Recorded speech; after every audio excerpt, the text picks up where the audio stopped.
The Guadalupe River has a concentration of summer camps that Texans everywhere are deeply connected to.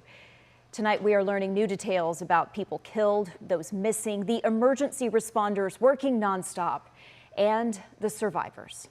Flooding is primarily affecting Kerr County, in particular the cities of Hunt, Ingram, and Kerrville. All of those are river towns.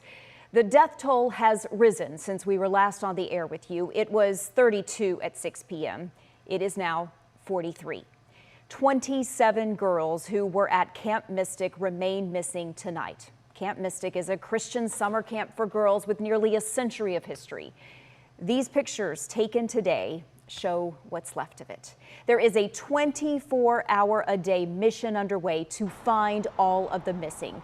Crews today searched by ground, by water, by air, hoping to rescue all of those girls. At a briefing with federal, state, and local officials, Governor Greg Abbott pledged to find all of them. My instruction to every state agency involved in this is to assume everybody who is missing is alive, and there's a need for speed. Not just every hour, every minute counts, which is why there's people in the air, people in the water, people on the ground right now, because they're looking to save every last life, and we will not give up that effort.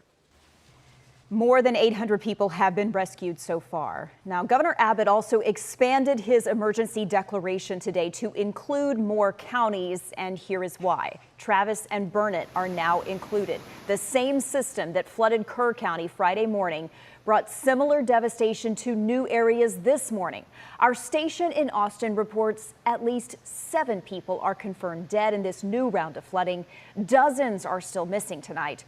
Crews conducted more than 40 water rescues today.